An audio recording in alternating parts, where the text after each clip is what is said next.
Once upon a time in Toontown, there was a cat that had it all. Fortune and fame, top of the game, up until he hit the wall.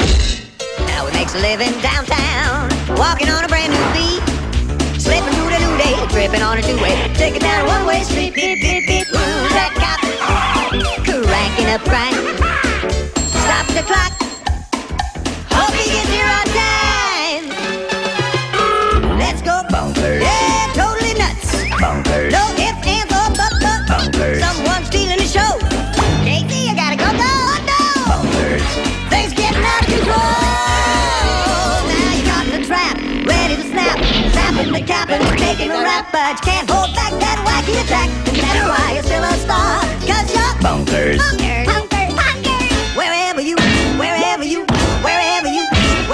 are. Bonkers. What better way to start this review off than watching the intro to the cartoon that this game is actually based on. And before we actually review the game itself, we're actually going to do a little bit of history about the cartoon itself. Starting off with the influence of Bonkers, the cartoon. And a lot of you don't know this, but it was actually based on a movie. And I know what you're thinking, there's no Bonkers the movie. And you're right. But it was actually based on another movie, and it was called Who Framed Roger Rabbit. So, if you actually think that, if you take that in mind, and you think about it, you'll see some similarities. You know, it's based in a world where humans and cartoons coexist. Then you have the main cartoon star, who was a movie star, and then turns into a cop. But in Who Framed Roger Rabbit, he's just a guy helping a cop solve a case. So that's what the kind of like a little bit of a difference is. And of course you got the human cop who's working with the cartoon who hates cartoons. So as you can see, they're very, very similar, and just the overall background story to the actual cartoon. And the reason why they actually did that is because they couldn't get because of legal reasons they couldn't get Who Framed Roger Rabbit the cartoon made. So that's what they did. They came up with Bonkers. And Bonkers aired from September 4th, 1993 till December 21st, 1995. So basically around 4 seasons. Now we got the history of the cartoon done. Let's do the history of the video games based on the cartoons. So in total there was 3 different games. The first one that came out was for the Super Nintendo. It was entitled Bonkers, and it came out on October 1st, 1994. And then the second game that came out on the Sega Mega Drive / Genesis was in December 15th, 1994, and that was entitled Bonkers 2. And then finally we have the Game Gear game, Bonkers Wax Up, which was released on January 1st, 1995. And that's the game I actually own. An interesting fact about this is this version of Bonkers Wax Up was also released for the Sega Master System in Brazil only. So if you want to play that game, you're going to have to either go down to Brazil or you're just going to have to play the emulator. And it actually looks really similar to the regular Game Gear game. So, but the graphics look a little bit more enhanced from what I've seen on YouTube videos. Alright, so this is the game we're going to review. The Sega Genesis version of Bonkers. So let's get to it. And here you can see the intro here. We got Bonkers, and basically there's the start up and the options. And we can get the premise of the cartoon game today, and it's going to be the Officer of the Month competition. So basically what we got to do is we're going to be doing different tasks to win the competition for the month, because Lucky's on his vacation and you want to impress him. So we got Mama Tow Truck, the Rat, Mr. Big, and finally Harry the Handbag. We got to capture all these guys. And here you can see you can actually pick which level you want to do first. So that's kind of convenient. Let's go with Harry Handbag, and let's see what we got here. Alright, he's in the museum, and they're trying to collect these tuna items from the museum, trying to steal them. And we're supposed to be throwing donuts at them to stop them. And they throw donuts back at you at the same time too, so interesting enough. Easy controls, you know, donut, donut, donut, and then you got a duck button too. And as you can see here, you know, you got the items that you got to protect, which are the the apple, which is from Snow White.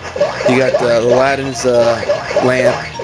You got the hat from Fantasia, and you got Cinderella's slipper and Mickey Mouse's golden ears. I'm not sure where those came from. But as you can see, like Harry the Handbag runs around, and if you actually hit him with the donut, you get a heart. And you have to go collect the heart. You just don't get the heart. And you got these raccoons you gotta hit. There we go.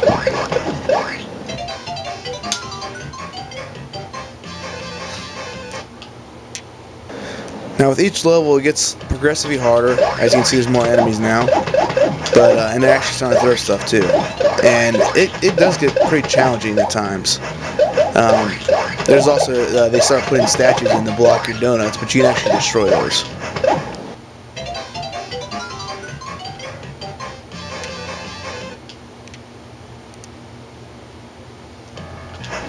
Alright, so let's watch a little bit more of this, and then we'll fast forward to some harder levels. Actually, I gotta mention something about this specific level. The accuracy is pretty spot on. Everything's pretty good, except for like some of the hit detection's awful. I mean, you have to be spot on to get them, and it's really hard to get that fine tune, like right there. It's really hard to get that fine-tuned, spot to hit them with, because the control's a little bit tight. You know, it's very, very reactive to controls. And then they actually have bonus rounds. Every now and then you get a bonus round. And this is actually some really horrible platforming. You can't run and jump. You have to jump and then move. It's actually really challenging. And you're going to see right there, I try to run and jump, but I forgot that you can't run and jump, which is really bad for platforming. And then they got this save screen here. You actually write down the codes, and you can actually replay from where you left off, which is a really, really helpful thing. Alright, now I'm going to show you one of the later levels here. And as you can see, it's getting a little more difficult right off the bat. A lot more raccoons, going a lot faster, and they steal stuff quicker. And they're throwing a ton of donuts at you. You got this bat that comes around, flies at you too, and it's a lot of chaos. And again, it's kind of hard because if you're really close to the raccoons and you're just a little bit off and you want to move, it's really hard to do to get that hit. You guys can see the statue that's jumping around. It's in the middle. If you hit it so many times, it actually comes down and starts jumping around. So that's another added bit for the chaos that's ensuing.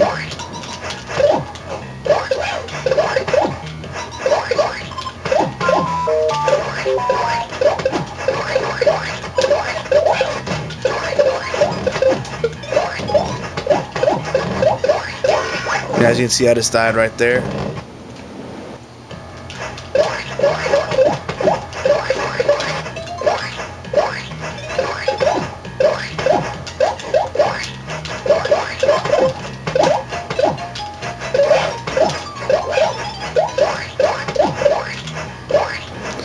The game is actually really fun to play. It's just that it can be a little bit nerve-wracking because there's so much stuff you got to look at and avoid and get. I mean, it's a really challenging game. And since this is actually made for an actual a kids game, like I said before, this is a Sega Club game, so it was not actually made for older kids to play. I can't imagine being a young kid trying to do this, because even now I have a really, really hard time beating these later levels. But again, it's a really fun level. Or not, I shouldn't say fun level, but a fun board to play on this game is actually the museum donut throwing the levels. Something, just really good about fending off waves of enemies by throwing stuff or shooting. It's a very common theme for video games, and it's really well done, and it's enjoyable to play no matter what. As long as you have good controls, that's a key thing, and this pretty much does. I mean, it's a little bit more picky about the hit detection, but it's not terrible. And the worst thing you can say about it is the controls are a little bit too sensitive, but you do move around fast enough, and you can react quite quick to avoiding stuff at the same time too. So it's a double-edged sword. You know, it's easier to avoid stuff, but at the same time it's harder to actually, you know, fine-tune your hits if you're really close to them. Alright, so let's try the rat now. Alright, rat's in the junkyard, and he's got his machine, he's throwing junk at you, basically. And as you can see, we got these bricks we got to throw. We're making a wall to basically prevent him from throwing stuff at us. And you got to avoid the trash that comes out. Pretty simple. This is the first level, though. And you got the rat that comes out. And he tries to knock your walls down, so you got him with bricks to stop him from knocking the walls down. And there's different objects that come at you, and it's really weird is the hit detection on some of these items. The trash, I'm not sure like how they figure out what's going to be the hitting.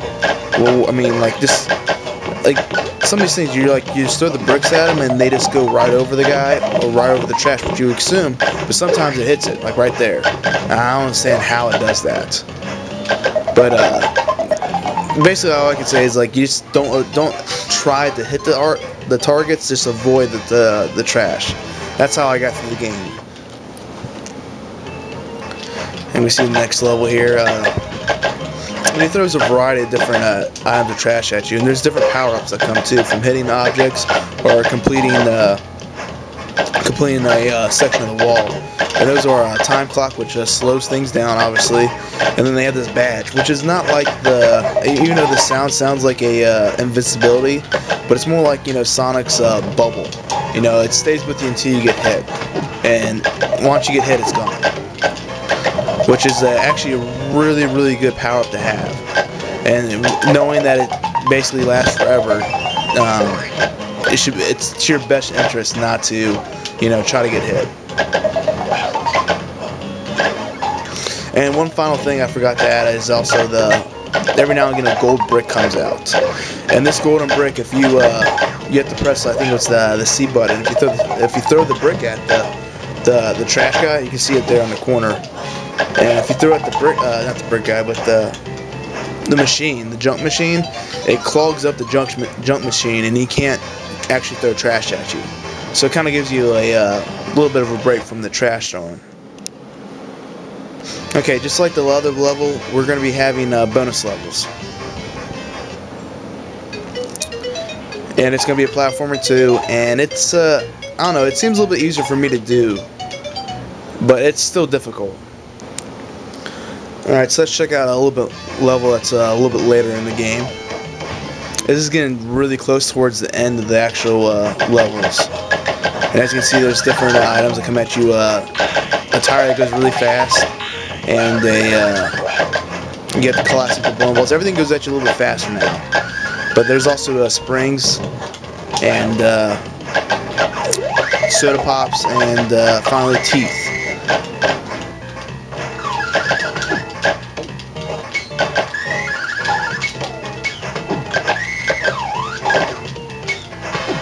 You see, it's pretty chaotic again,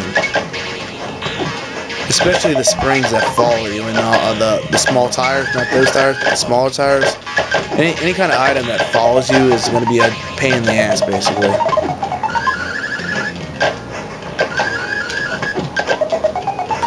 And again, the hit detection on this, the placement of the bricks have to be spot on. So I used the brick there, the golden brick, and it stopped him from shooting stuff.